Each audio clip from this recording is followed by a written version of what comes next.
told you about their sectors, we all know that health is wealth. If you go back to the community and you are not healthy, there's a problem. They are suggesting people relocate to the community, but we're also suggesting at the health sector that we should also help develop the primary healthcare centers.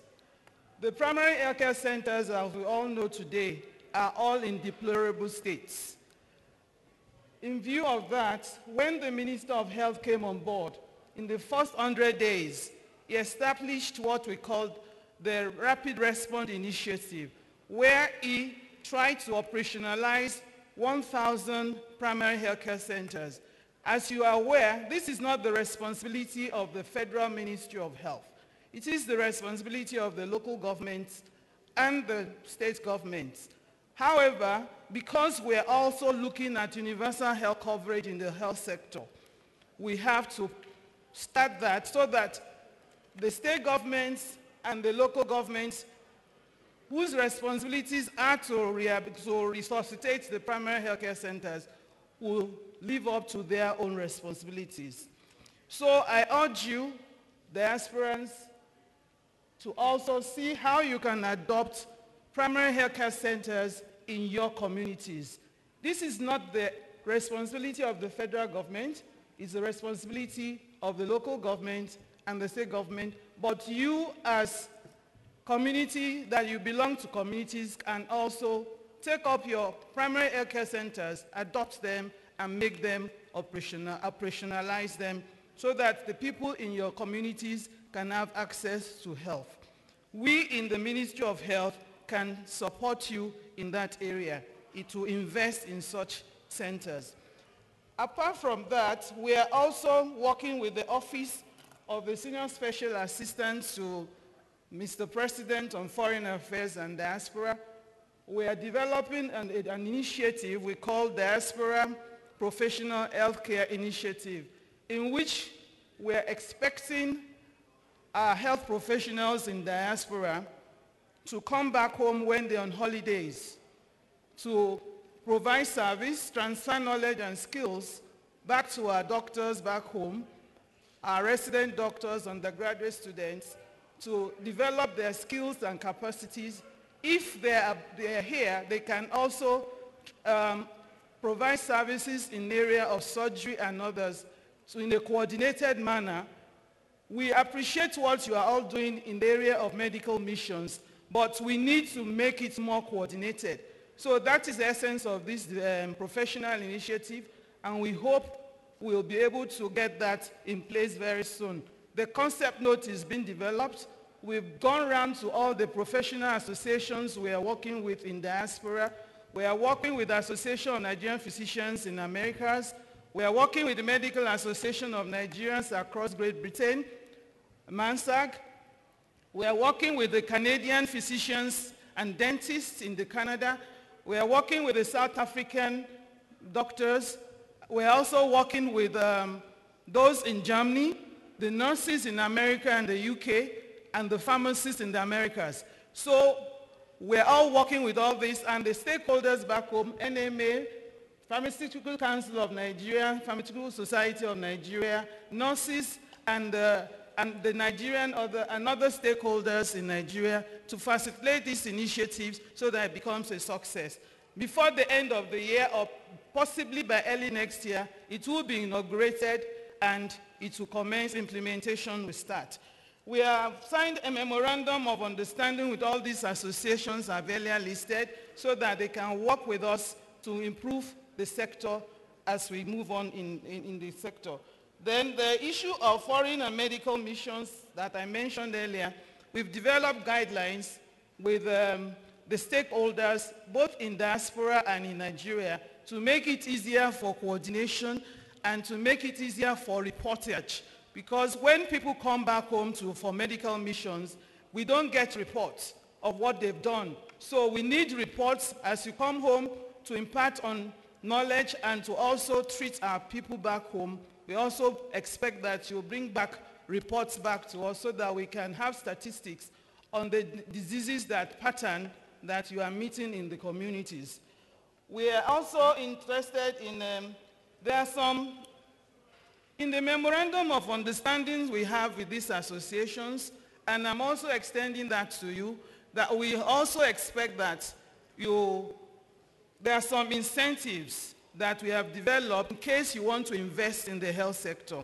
We know the health sector is a social sector. However, we want it to be a business sector.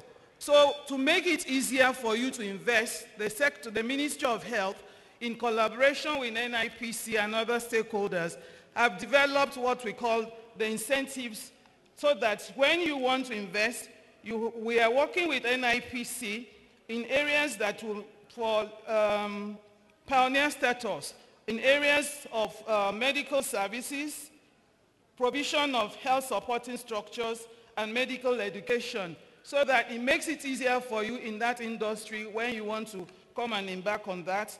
Then they are also looking at area of taxes to reduce 0% tax and import, need some home equipment to have 0% duties. So these are still ongoing, and we hope that before long it will be approved. It will be approved by the Federal Executive Council. The other area we are working on, federal government has approved the basic healthcare funds so that Nigerians will have access through NHIS and the primary healthcare for development of the primary healthcare center. Out of these basic healthcare funds is also some percentage also being allocated to trauma and emergency cases. I've been told my time is up. If you have questions, there's opportunities for public-private partnership. If I don't mention that, DGICRC will query me because I'm also the head of PPP in the Ministry of Health. So opportunities are bound. We are taking a memo to FEC tomorrow on a warehouse in the box. That means they're increasing the warehousing status in Nigeria. This warehouse was donated to the federal government by USAID, Global Fund, and some other partners. So to improve the warehousing of commodities, drugs in the country. So the memo is going to FEC. ICRC has issued clearance on full business case. So we are taking that for approval tomorrow. So if you are interested, please contact me for your investment in the health sector. Thank you very much. Thank you very much. You will agree with me, it's been a long, engaging day so far. A few things that need to be cleared up. First of all, we want to seriously appreciate the Honorable Minister of Agriculture, His Excellency Chief Audu Ogbe, for being with us and for enlightening us on things in the area of agriculture. His Excellency, the Minister of Power, Works and Housing, Babatunde Raji Fashola, SAN, we thank him. The Honorable Minister of Foreign Affairs, Geoffrey Onyema, who was here with us. We are very truly grateful to him, as well as for the representative of the Honorable Minister of Health and all other DGs that are here. We really appreciate your presence with us, and particularly for all participants who have been here so far. Now, please, a few things. Plenary sessions will continue after lunch. We'll be breaking for lunch now, and we expect that after lunch we will all come back here to undertake some of the plenary presentations that we still have and address some of the issues that are outstanding. We ask all those who are making pitches at the sessions, at the breakout sessions tomorrow, to please wait behind as they go for lunch so that we can address them on how tomorrow's presentations will go. So if you know you are a project proposer and you are making pitching tomorrow, please wait behind as we take this break. Also, please, if you know you do not have a name tag, ensure you get your name tag before leaving here today, because tomorrow you will not be able to come in without a name tag. And we expect that all participants, just in case we do not remember to remind you at the end of today, we will remind you, but note that tomorrow we'll be starting 9 o'clock. So all participants must be seated at 8:30 because the president is coming here to address us. So we do not want to be tardy in our time. We thank you.